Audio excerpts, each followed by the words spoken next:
Good evening and praise the Lord. Welcome back this beautiful Saturday to the Youth Nation show. We have been waiting so much for you, and we hope wherever you are, you're doing well, that God has preserved you.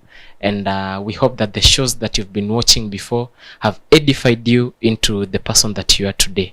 And this evening, we do have a guest with us who will be demystifying a lot on mental health and issues that young people are facing. I'll allow her to introduce herself. Welcome. Thank you so much. You can tell our viewers your name, what you do, and all that. Okay, my name is Karimi Lispa, but I like going by the name Karimi because that it speaks a lot about Karimi, who I am. Yeah. I'm a speaker.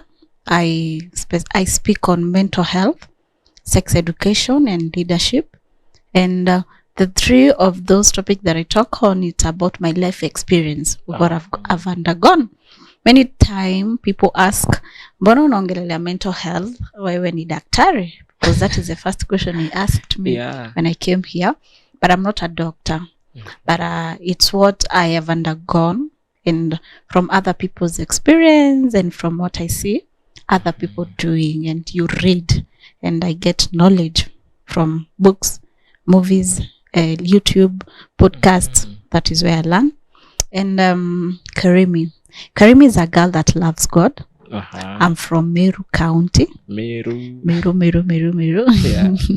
I like saying I'm from Meru County. My constituency is called Bore. Bore. All right. And my word is called Rire. Rorira word. I like saying it because that is where my story starts.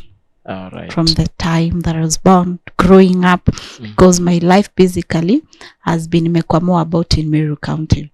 So when I talk confidently about it. I'm a firstborn. Definitely, we can see. We can tell actually. I'm a firstborn. I'm surrounded by boys, my brothers, my siblings. How many? I have, are they 4? Unahesabu kuconfirm. Yeah. At times, unajua, my mom passed nikiwa Form 3 back in 2015. So I had to step up and I be like a mom to them. So at times, I forget, naonanga kama watoi bado, and they are grown men. They'll beat me up if they see me calling them kids. But me, they will always be my babies. But anyway, I'm a firstborn. And I said I love God, and I preach kindness, I preach humbleness, because kindness costs you nothing, humbleness costs you nothing, because at the end of it all, sisi wote 6 feet down. Yeah. At the end of it. Yeah. Now, kumekuwa na issues a lot on especially with the youth, because I think right now ndio waswa wameanza kuiongelelea. People have started realizing issues about mental health. We've seen increase of cases in suicide. If you compare years ago and right now, unaweza pata in an accumulation of 10 years ago, in a year, tuko na the same number of cases of suicide, and it could be even be more. Sindio? Just a little bit. And nataka udefine what you think mental health is generally. Okay. Mental health is basically, to me, the emotions that affect us in our day-to-day life activities, in our economically, emotionally, financially, our day-to-day activities, things that affect our behavior, but it trickles down to our emotions, because mental health is when you suppress your emotions, ama vitu zimekuwa prolonged for a very long time, then it becomes a mental health problem. To me, basically, that is mental health to me. Ukisema economically, now let's just touch on that first of all. Economically, how?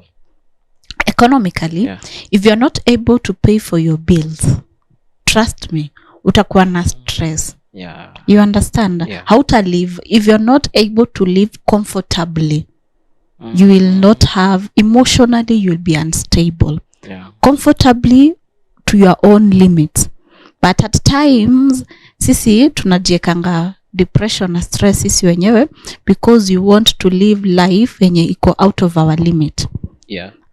When I was getting to school, to college, my dad told me one thing that imekuwa ikini keep going. He told me, my daughter, if it is sukuma wiki will afford to eat, kula sukuma wiki. Achana na nyama kabisa. Kama nyama utaweza kuikula, utapata hiyo nyama na utaikula na utapatwa na ulcers. Because you're going out of your limit of what you can afford. Stay in your limit.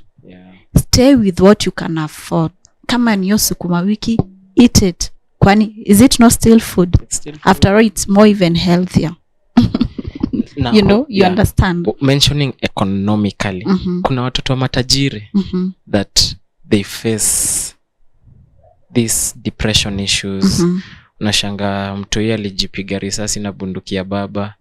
Now, economically, that's not an issue. Alifikaje to a point penye utasema ati he's facing depression or she? Okay, depression, we have said it's basically what affect our day-to-day activities and our lives.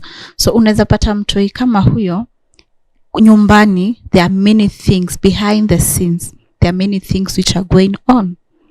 For example, there are many children, ukiangalia, if I have had stories where wenye wazazi wao, they are rich, they have the monies and everything. Kuna wale wenye they want to spend time with their parents, they don't get that opportunity to spend time with their parents, and then najua mtu ana end up overthink, and you start overthinking, my dad, my mom don't have time for me, they don't love me, blah blah blah blah blah blah blah. Or you find out that something has been done to them. So I'll give you a story. So I was reading it somewhere. This boy, the reason that he ended up using drugs and everything, and the parents were asking, tumekupea kila kitu, what is happening? Why are you doing this? Because you're so much into drugs. Now, when the boy decided to open up, the house help, mwenye mamake amekuwa ali-employ since the kid was a child, started taking advantage of that young boy when he was a boy, akiwa mtoto mdogo. And at times, parents tend to believe outsiders kuliko watoto wao. So that thing has been eating that child all the way. And the parents have created a space of which they cannot open up to them. It's hard. You see? Now, that ukiona huyo mtoto unashindwa, why is he doing this? Why is he violent? Why is he using drugs? Mbona amejiachilia? I mean, anapewa kila kitu. But people forget that money cannot satisfy everything that you want. Yes, we need money to live a good life. But at the end of the day, there are other essentials that we need for someone to live a good and comfortable life. So imagine you judge that child out of what you see, but behind the scene, the other side of the story, you don't know what is happening to that child. So it was really sad. The environment affect it extremely. Even your friends can affect you emotionally. Ukika kwa watu wenye they are ever sad kila time, you will be sad. Watu wako bitter kila time, you will end up being a bitter person. A little bit. Kuna wase wengi wana assume the issue about mental health, especially sisi ma youth man. Utaki tuseme tutakupeleka, what do they call it, that hospital, Madhare. Ati cause now you have an issue mentally, ama you feel depressed, unaona ni asifu utapelekwa Madhare, and the tag Madhare has its own, kuna ile uogenye wase wako nayo wakisikia the word Madhare hospital ati unapelekwa. Ni misconceptions gani that you think people have about mental health to other people and themselves? So mental health for a very long time, watu waonangi ikiwa ugonjwa, wanaonanga, for example, youths a lot of youths, parents, wanaonanga, hapana yule kijana wanani, ni bangi alikunywa mingi. Ni pombe, huyo ako sawa, ni bangi alikunywa mingi. Ama says you tell your friend you're not feeling okay, the first thing will come to their mind, mama amekuacha. Hiyo ni character development. Umetokwa. You understand? We have not come to an understanding that mental health affects everything. Those are the sum of misconceptions that people have, na inafanya watu wasi open up na wasi end up kuongea when they are not feeling okay. Because I know when I come and talk to you and nikwambia siko sawa, unaweza kuja unaambia shida zako, nikwambia wewe si ni mwanaume, jikaze kimwanaume. Wanaume ufai kufanya hivi, but you're a human being. I tell my brothers, at the end of the day, you're still human. Kwa dunia pale, you're a man. But ikikuja kwako, you're a human being. The same way kuna damu inateremka iko kwa mikono yangu, mwili, everything. It's the same way it happens to you. You have a heart, I have a heart. You have to speak it out. So tuache hiyo misconception ya kuambianga mwanaume wewe jikaze kimwanaume, anajikaza wapi? They are humans. Na tuache kusema vijana ni pombe, hiyo ni bangi. Because if you can help someone before afike extreme ya kufika madhare, utakuwa save even a lot of money. Because going to madhare will use money, utatumia drugs. Because imagine kuna watu inafikanga at a point, someone is mentally unstable, inafika point anakunywa dawa. It's like inatreatwa kama venye ukiwa na malaria, unakuwa treated. But this thing ingekuwa capped before ifike hapo. But because as a society we don't see like mental health is something serious, we let it ifike hapo to that extent. You understand? Yeah. I'm curious when you mention kuhusu dawa. Do they really work? They work. Yes, they work.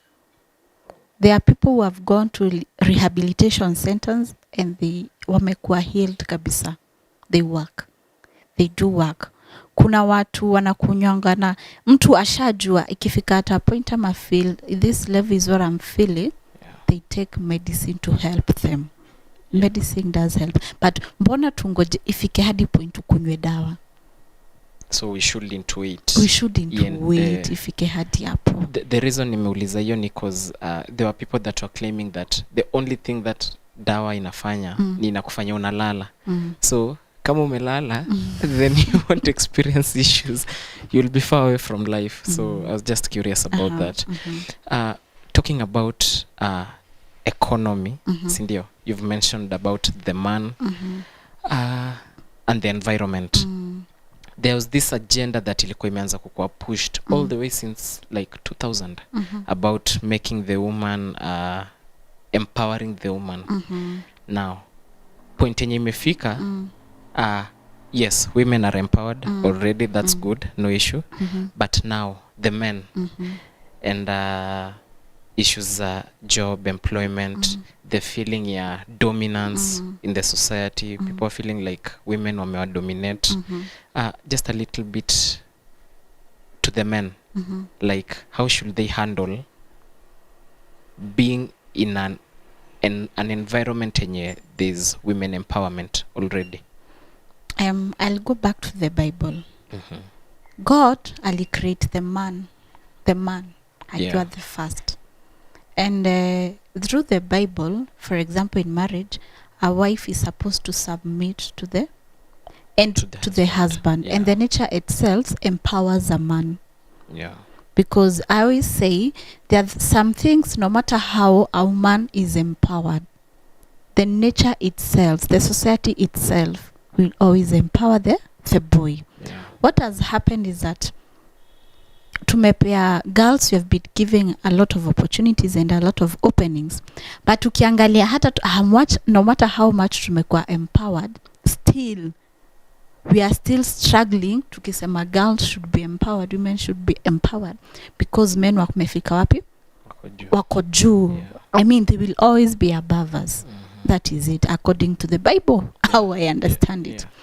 But basically wanaume wamejiachilia hizi siku. A lot. Wamejiachilia kabisa. Man, these days ni wao wanangoja a lady aende atafute amlete, melala tu comfortably akingoja mama amlete kitu ya kukula, akingoja mama alipe rent, akingoja mama hafanye hivi. The society has failed to raise a boy. I was speaking to a family back in 2022, and it happens to be the family that I was speaking to is a guy from Njorincheke. Njorincheke is a group of council of elders in Meru. He was the secretary general, and I was telling him how I wish the traditions za Kimeru can come back, because if you look at the age of the men 30 years and above, and our vijana wetu sasa from 15 kupanda hapo to 30, two different generations. There's a gap. Because there is a gap. Kitambo mtoto alikuwa wa society. Saa hii mtoto ni wa mamake na babake, mamake na babake wenye hata hawana time. Hawako. Wenye hata hawako hawajui huyu mtoto anaendelea aje. And most of the times they don't have a father figure in their lives.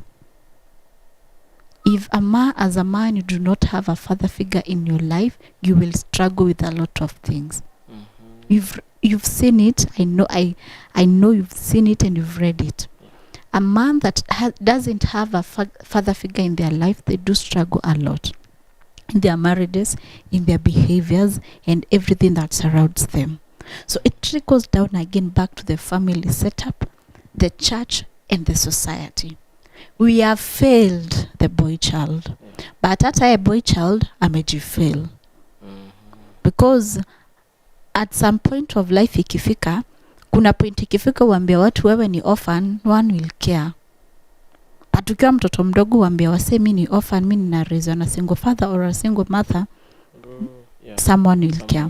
But ukiwa 40 years and then excuse yenye unapea watu juu ya vitu zenye unafanya wewe, ndio ambia unajua mimi ni orphan, no one will care. Because life moves on. It has. And then kuna time yenye inafikanga inakuwa life is about you. It's not about what is these other things that you have undergone. You understand? So tumewapea hiyo space ya kujihurumia, hiyo space ya kujifikiriria that they can do what they want. Wamejiachilia sana. It's sad if you see the men when you indulge into alcohol and other things. It's so sad. But they can come back. I mean, they are above. They have been given that power if they want to do it. But akitu wache kujiachilia na wache they should not allow us women to take their roles. How? So they should fight for it. Yes, they should fight for it. And venye tu nimekuambia, hata tukiempower mwanamke aje, the nature and the society itself will always side with the boy. It will always do that. I'm curious on environment. Tumeongelelea kids about growing in wealthy homes. Kuna now wenye wamelelewa in poverty stricken places, vitu ka hizo. Just with a little bit of detail. Ebu demystify venye environment inaweza affect akili ya mtoi. Mtoto grow up kwa familia ya poverty. It's they cannot afford chakula, basic needs zenye mtoto anafaa kupata, ama the parent they are fighting day in day out. That child will have mental issues. You understand? Yeah. Because kulala kauja kula hawezi lala ukiwa umefurahia. Not at all. You cannot. Yeah. That environment will make that child have some mental issues, because seeing, for example, your mother being beaten by your dad, or unaona babako anakuja nyumbani kila time amelewa, you will have some emotions running through you. No one would want to see their parents doing bad things to their other parents or going through suffering. So in one way or another unapatanga huyo mtu yako affected. Yani ile tu automatically you will find them being affected. So ni signs gani, speaking of being affected, how can you tell when there's depression about to kick in, ama the signs that you can tell that this person is not mentally stable, mentally okay? How can you tell? For example, msee anakuanga happy kila time, ni ule msee anakuanga involved na vitu and then suddenly aanze withdraw from people. They just start withdrawing from people. They don't want to speak to people. They don't want to go to social gatherings. Wanataka tu kukua peke yao. That is a sign that huyo mtu hayuko sawa. The second one, mtu anaanza tu kukua untidy. Untidy? Yeah. Unaona tu huyu mtu tu akwa unkept. Actually, that should be the no. Hata maji kama haiko, you can freshen up, uvae nguo mzuri. Sio lazima ikuwe mzuri sana. Yeah. But kuna yule unaangalia unaona huyu amejaribu. Yeah. But kuna venye unaonanga msee venye anakuanga msafi and everything, and then siku moja akuja akiwa anakaa untidy and you're like, what is happening? Hata wewe ukimuona, the first thing that will get into your mind, there is something wrong with this person. You understand? And then people will indulge into drugs a lot, especially alcohol. Yeah. And my youth, sex a lot. They do it because they are mentally unstable. Yes, sometimes nile wanasemanga itafanya nisahau, and hata pombe itafanya nisahau, and then you forget after you've done it, it will kick in. Sieti ni full stop umeeka ama ni it's a comma of a sentence, and then after umepumua and then now the sentence continues. Proceeds. So it is never an option. Yeah. You see, so untidiness, they indulge into alcohol and other drug abuse. People start becoming violent over nothing. Umekanyanga tu mtu kidogo hivi, the next minute amelipuka.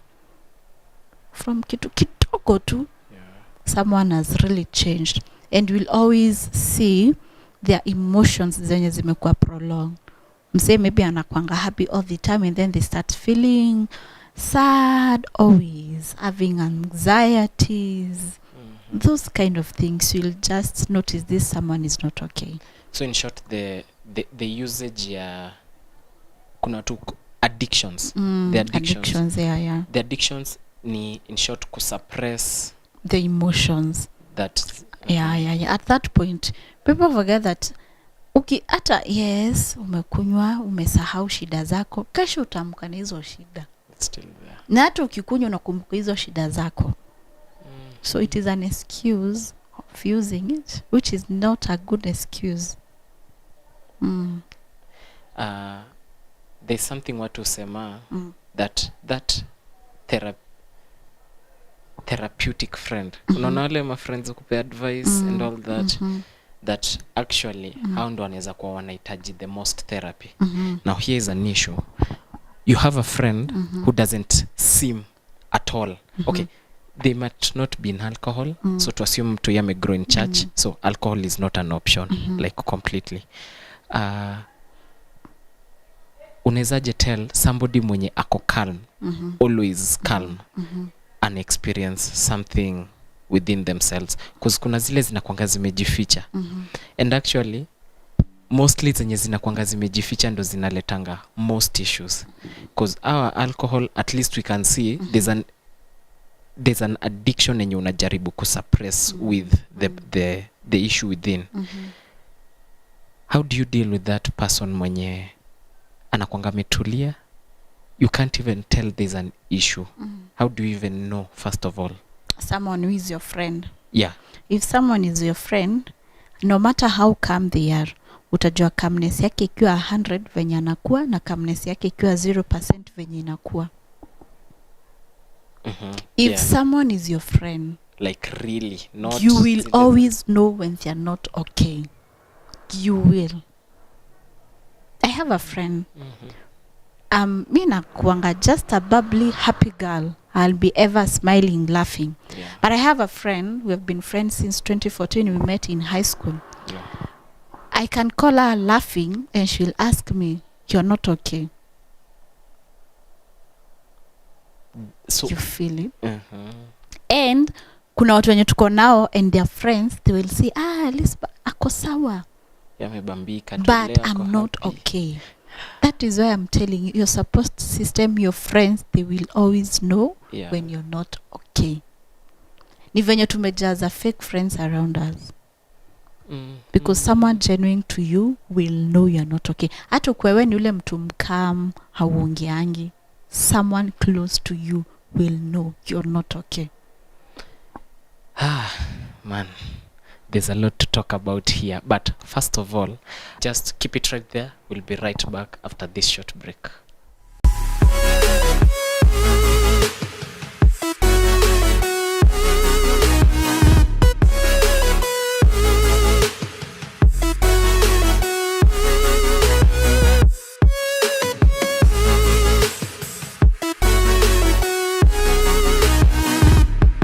Welcome back to the Youth Nation show, and today we are trying to demystify a lot on mental health. So with our guest today, Miss Karimi, there's so much we've touched on, but there's something I want you to highlight a little bit about. How can people deal with the stigma mental health? Yeah, I'll say this. At the end of the day, hata watu wako na stigma aje, and you know you're not okay. First, remember it is okay not to be okay. Second, at the end of the day, hii maisha ni yako. Whether people wako na stigma or not. If you're not okay, accept that hauko sawa. You start from there. Once you accept something about yourself, out there, even if watu wako na stigma about that thing aje, it will not aitengia kwa akili yako sana.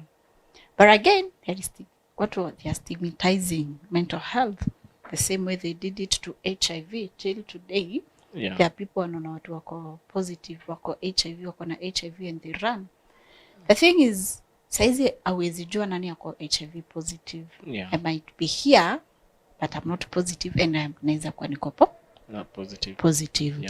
It is how we will place mental health, how we will campaign about it, how we will, the seminars, the talks that we will talk about mental health, and let people know mental health can be a disease just like malaria, just like typhoid. It's something treatable. Si mtu ni mwenda wazimu.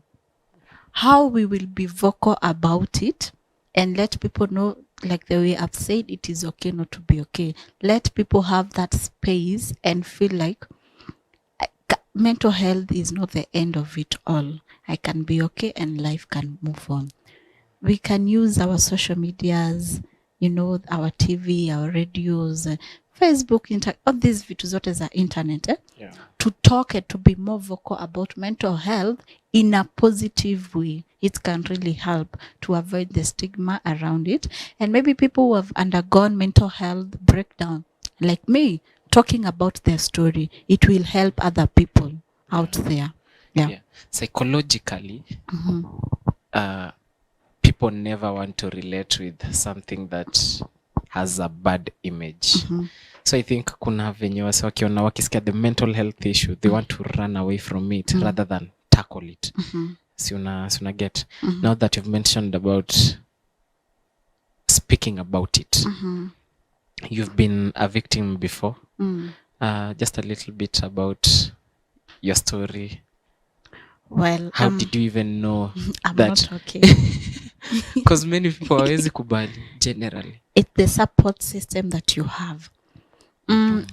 As I said, I lost my mom while I was in Form 3, that is 2015. And my dad is in the army. So tulizika my mom in September. I went back to school. My brothers were small. One of my brothers alikuwa anatairiwa that December. My dad akatuma mission kwenda South Sudan for 1 year. So here we are. Our mom is gone. Dad is not around. Ako miles away from us. Tumeachwa sisi peke yetu. And the thing that pains me a lot is, and I hate people when wakienda kwa burials, they tell people, the friends, the family, we'll be there for you. We will do. It's a lie. PR. It's PR. They don't do it. They give those children, na watu wenye wamefiwa, hope. Yenye haiko. I would rather you shut up. You don't talk. You don't tell those people anything. Yeah. You just uambie tu pole. Yeah, it's better you do it than speaking. Kai, it was hard. I'm in boarding school. Hawa wengine wako day school. So my brother, he was in Form 4. Was it? Form 3? He was the one who was taking care of my kids. I call them my kids, Jesus. Of my siblings. You see? Yeah. So dad had to come 1 year later. So imagine hatukuwa na any parental love for in between for a whole year. And this is just after we have zikared my mom. And I'm in a mission. South Sudan then, people are being killed. So you're even fearing my dad to die. Akiwa wapi? Akiwa kwenye alikuanga. It was there. My dad is a typical Meru man. When he came home, that was the first time I hugged my dad. I cried. I told him, usiwaenda tena missions. Please, don't leave us again. Because it was very hard for us. So 2015, nikamaliza high school. 2017, I never accepted that my mom had died. Me, I always thought, atakam too. Because a day before my mom died on a Wednesday. So that Tuesday, we were with her. She was a prayerful lady. So we prayed for 1 hour and we were listening to You Raise Me Up. Yeah. I never used to like that song until last year. So we sang that song and then we prayed for 1 hour, and then on Wednesday, the following day, around Sambili, she died. So even that, it did affect me. The fact that we spent time in prayer pamoja, and then we were actually that day in the morning, mimi nilikuwa nimpeleke hosi, but sikumpeleka.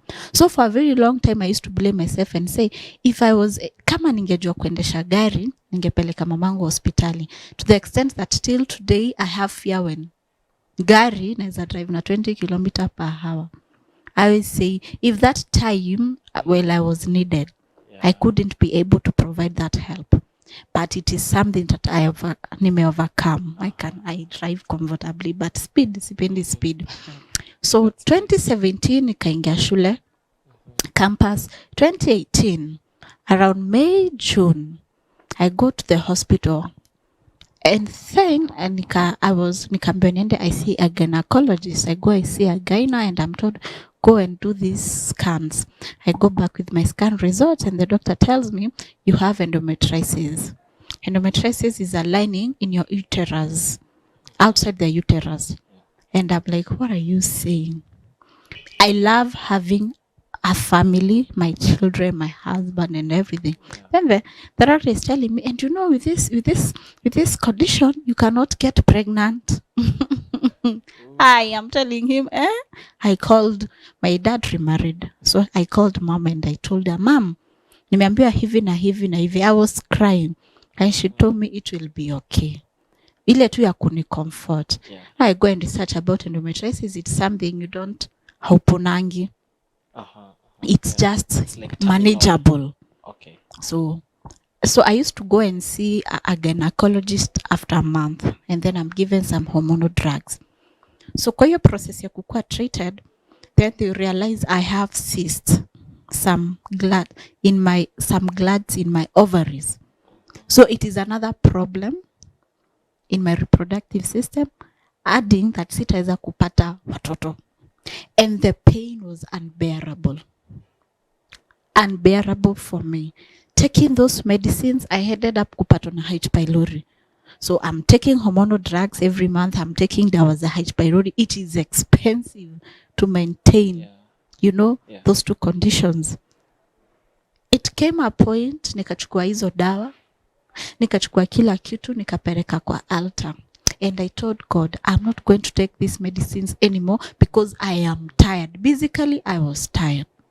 because those medicines were very expensive. Going to see a gynecologist after every month, it is expensive. Na kufanyiwa scan, it is expensive. Nikaachana na dawa. 2019 I came for my attachment at a certain hotel because I've done hospitality.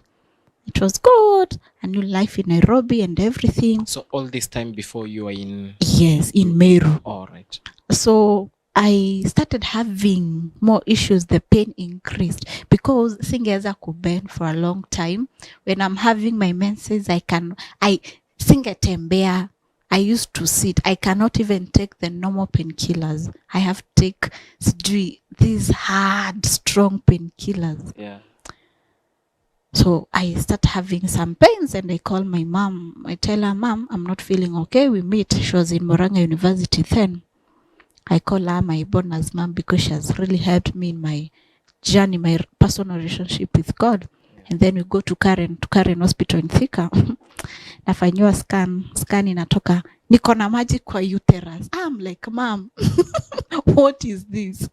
Am I from one problem to another? I was given some medicine. Nikaenda nikazikunywa for some time. Imagine niliachana nazo. Even mom didn't know if nimeachana na hizo dawa. There are some supplements zenye nilikuwa napewa za H. pylori. Hata zenyewe nikaachana nazo. Nikasema I'm not taking. I had a doctor who used to kuangalia my progression in my health. Hata yeye nikaachana na yeye. Nikasema I'm not talking to anyone about my health. So come 2020, COVID comes, tumeenda nyumbani. Then I start giving out sanitary pads and everything. All this time while I've suppressed my emotions. Sijapata time ya kudeal na emotions zangu. Za kudeal na emotion mama alipass. Za kudeal na emotion ya I'm not going to get pregnant. So even if a man approached me, I would feel like huyu mtu sitakaa na yeye. Because at the end of the day, akijua sitaweza kumpea mtoto, they will leave me. Yeah. So I step aside. Yeah. So I started 2020 I tried to commit suicide. Hizo dawa zote nilikuanga nazo kwa nyumba. Apparently my friends wakanipata tu hivi nikitaka kumeza dawa. You were in Meru? Yes, I was in Meru. Back. Yes. Now I'm from attachment, now I'm in Meru. And they're like, what are you doing? Why do you want to take your life? You're being selfish about it. I'm like, I just want to end my life. Niende tu nisimame kwa barabara nikongwe na gari nikufa, I take medicine, I just die. So tukakaa chini tukaongea. Now they used to look after me. My best friend, the one that I'm telling you, she knows when I'm not okay. She was in a school and iko mbali na Meru. But she would sacrifice every weekend to come and see me. To make sure they would alternate with my friends. My college friends, I really appreciate them. To make sure I'm not alone. That siko peke yangu nifanye kitu. Hey, it was very tough. So 2021 comes, I meet a friend. I never used to sleep. So we are talking with him. He lives outside Kenya and he's like, why are you not sleeping? It's like 4. He tells me he's a doctor, you're not okay. Insomnia? Yes. He tells me you have a lot of mental issues. You're not okay. Emotionally, you're very unstable. These are friends. Yes. You might out there people on his own, you're a happy girl, but you're not okay. You need to seek professional help. I'm like, inakwanga nimefurahi. I'm ever happy and everything. The African culture. What made me to go and seek professional help? I started having panic attacks. I'm in the shower, I'm having a panic attack. I'm sleeping, I'm having panic attacks. Panic attack is like a heart attack. It's the worst feeling that you can ever have. Unaonanga ni kama maisha yako tu manze imeenda tu hivyo. Panic attack is just a little bit of description. The heart races at higher rate and then inakani kama mwili yako yote imeshikana hivi, you cannot move. Yes, you cannot move. Na sasa unashindwa kubreathe. It's like now it's going. Now that time that I had my panic attack, I said enough is enough. Because zikiendelea kukua hivyo consistent, you'll end up having a heart attack which can lead to death. Yeah. I said, let me go and see a counselor. I need professional help. I went and saw a counselor, and the first thing she tells me, Karim, you know you never accepted that your mother died. I laughed. Literally laughing. Yes. But she helped me with time. Because professional help does a lot. Yeah. We started talking about it. I was given some exercises that I should do and everything. Acceptance. And I started healing. Pole, pole, pole, pole. I never used to kupenda kulala. Because every time that I used to sleep, I used to have nightmares. So there is an incident that happened in 2018 that I don't like talking about, 2018, 2019, but it also played a big role in the mental health issues that I had. So after having the professional help is when I started healing. And then now I started opening up to my mom, to my dad, to my friends, and telling them, by the way, emotionally, I'm not okay. Uzuri, they had seen. So they started now being accountable about my emotions. Now my friends started, later on, tukamaliza shule, you know, you'll get other friends. Then you see setting boundaries, not allowing people to come to your space. Those are the kind of things that would help you to heal and not to let people come into your life and mess your mental health. Right now, I'm very careful with my mental health. I cannot stay in a place that is toxic. May it be a workplace, may it be a friend, may it be a relative, I will run away from you. The moment that I feel you're costing me my peace of mind, I will run away from you because I've been there. And you see, when someone has been through that emotional problems, breakdown, kuna anaachangwa na tule tu trauma, kuna ile trauma tunasemanga. So something small can trigger that someone arudi kwa to the same spot that alikuanga. So it is very hard to come out of that journey. But the moment that you have a genuine support system, it helps you. But for me, God has been very faithful. 5 years later, last year, I went for a scan. Ile tu nikasema, we were in a meeting and we were being taught on cervical cancer. So I said, let me go and do something for a test ya cervical cancer. Then I tell my friend, let me go nifanye scan ya huku juni kitambo nione kuliendaje mambo yako aje. Go. Daktari alirudia mara 5 nikimwambia twende kwa uterus, hapo fallopian tube, hizo ovaries, to ebu zoom for me, I see you're saying there is nothing inside me. And he's like, imagine there is nothing. Namwambia hapana, unajua nimekuwa nikiambiwa I'm sick. Zoom again. Let's repeat it again and again and again. And he tells me, Lispa, you have nothing. Nilipiga magoti kwa hospitali nikilia. Nikiambia Mungu, this is the biggest thing that you've done to me. Healing me. Something that doctors had said I cannot be healed. So to me, that was a confirmation that even the mental situation that I was going through, I am healed. I called my mom crying. Mom, napata watoto. That was the first thing I told her. And she's like, glory be to God. We prayed. And that was a God showing himself to me physically and telling me, my child, I got you. Mimi saizi hata Mungu aniambie jump, I'll ask him how high, because I know akona mimi. And whatever he does, whatever happens in our lives, it happens for a reason. So maybe whatever I had to go through, it's for maybe ilikuwa mimi to speak about mental health and everything. But I thank God that emotionally, mentally, I can say I'm at a better place, but you heal every day. Every day you heal and you learn how to be more self-aware of yourself and your emotions. That is why I like talking about mental health, because it is something that people don't like talking about, and it is okay not to be okay. If you're not feeling okay mentally, imagine you will not know how to handle your life in other spaces. For sure. You cannot have self-development as a person if mentally you're not okay. But the moment emotionally you're stable, and I keep telling young people, don't enter into a relationship with someone who is emotionally unstable. They will make you ukwe emotionally unstable hata wewe. So you'll be two people who are emotionally unstable. You end up killing each other. You end up doing crazy things to each other. You see? And then sasa watu wanze kusema hakuna mapenzi and everything. It is two people who are not okay.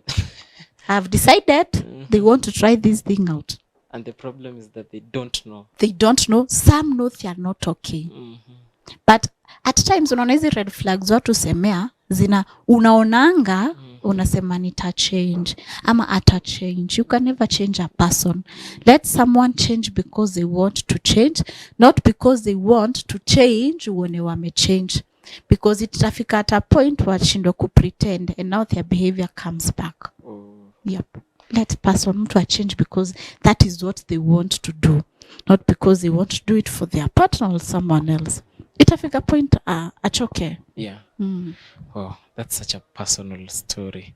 And being healed, like the way you just took your things to the altar, the power of faith in God, and then unapata physical healing, and not just that, kuna the emotional healing and still working on it continuously.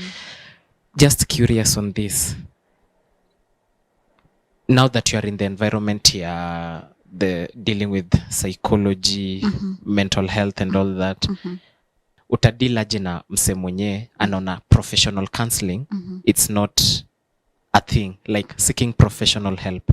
And how many people have you seen that need professional help, but wanna assume they literally don't need it? And the power of having that professional help, therapist and all that. Therapists, they do help. So far, the people that I have around me, actually, they seek professional help. Most of them. Umewa influence already? Yes. Wengine hata before niwaambie, mtu anakuambia, by the way, niko na therapy session. My therapist, nakuanga na this time and this time, and they take it serious. You see, huku watu nje wanaweza imba kukua stigma, wanaona kama mental health is not something very important or anything, alafu wanaifanya na kani kitu mbaya. But ikikuja hata personal level, huyo mtu mwenye anaenda akiambia watu hapana, you find them ni wao wanafanya hivyo. If you don't want to seek professional help, how will you be helped? Ni kumaanisha hata mimi mwenye nataka kukusaidia, you will not be helped. Because at the end of it all, ni help hautaki. Nambianga mtu, the moment umekuja kuniuliza advice, you had two options. There is an option that you want, ukiniuliza hiyo swali ikuwe ni your option. Confirmation of what you want to do. You see? So when someone they have, I'm not a professional helper or anything, but I help people to think around it and maybe help them to see professional help. But when you talk to someone and they don't want to be helped professionally, you just let them be. Uwezi lazimisha mtu kufanya kitu. Let them be. Awezi letea pea mtu chakula alafu mwekea kwa mdomo, utamwekea kwa mdomo, yes, but kutafuna ni ya itabidi atafune ndio ameze iweze kumsaidia. Now when it comes to that extent, you let them be. Ni unaendanga kuna daktari ya kujangi kukuona. So if you cannot do that to yourself, then I cannot help. You cannot be helped in any way. It just has to come from you. You want, umefika a point that you know, this is it, I need help. And ukiambiwa, ni kama venye nilikuwa referred, nimeenda kuona daktari wa huyu tu wa unamwona kisha unamwona, and then they referred me to a gyna. Ningekata kwenda kuona gyna, singejua I had issues. You understand? But I went, nikajua, and then I knew with time, you see, hata singekuwa na testimony.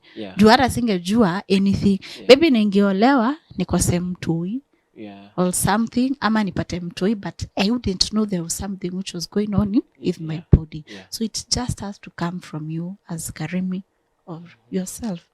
Yeah. Now the story you may share about losing your mom, having your dad at distance, and then it's like you being the firstborn, sindio? You're like the mom to the kids. I'm just now being in the environment.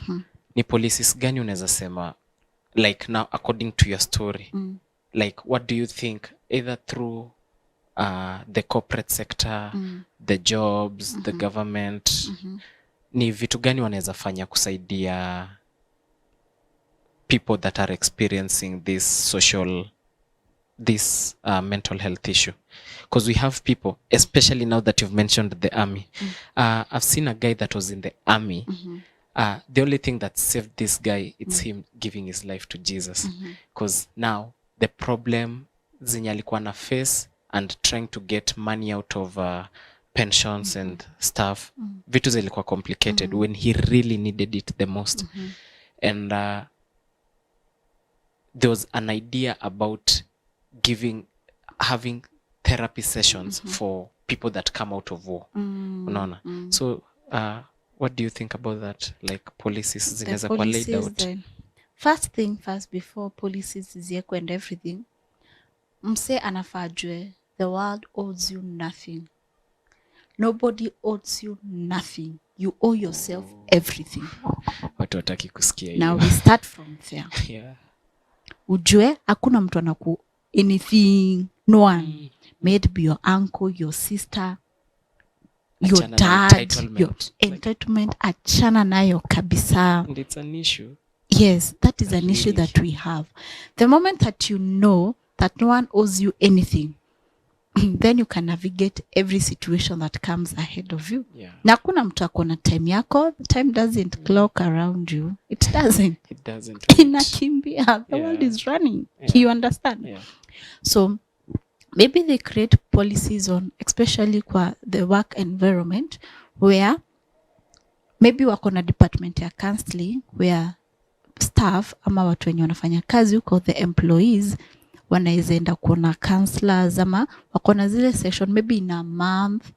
They bring in people professionally, they talk on mental health and they can go and seek help from them, or they create a space that people who are not mentally okay, they are allowed and they can go talk to. Because uanze kukuja kazi ukivaa vibaya, uanze kuongelesha watu vibaya and everything, utafutwa kazi. No one will care. Because tuko kwa business ya kutengeneza pesa and everything. So you understand? So if they create that policy and having a working environment that it is safe for people to go and talk to and bring in professional help. Juu in a way that mtu akienda aongee, unajua what helps with professional is that ukikuja uniambia stories zako, sitakuwa nikienda nikiambia watu.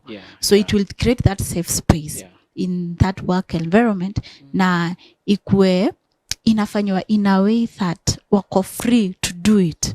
Na ikue ni free, it is the corporate world which is taking care of it. You see, as a way of helping the employees in that company or in that institution or in that organization. Now that we've mentioned about the corporate sector, and especially I think work inaletanga a lot of issue dealing with mental health, the depression, because una feel like the environment is not holding you right. Tuende kwa wazazi. What can the parents do to help their kids? Because sasa there's a generation that is coming up and they are about to be parents. What can they do to help children maybe avoid depression, maybe realize that depression and mental instability is around? Have time for your kids. Get to know your child. It helps. Show your child that you love them. Many parents wanajua kupenda mtoto ni kumlipia school fees, kumlipia rent na kule food. But that is not what the kids want. They want to have that personal relationship with their parents. You understand?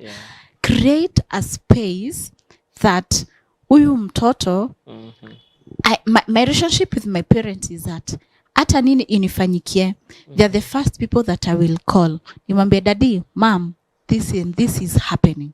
Create that environment and a relationship that your child, if anything happens in them in this world, you're the first person to know.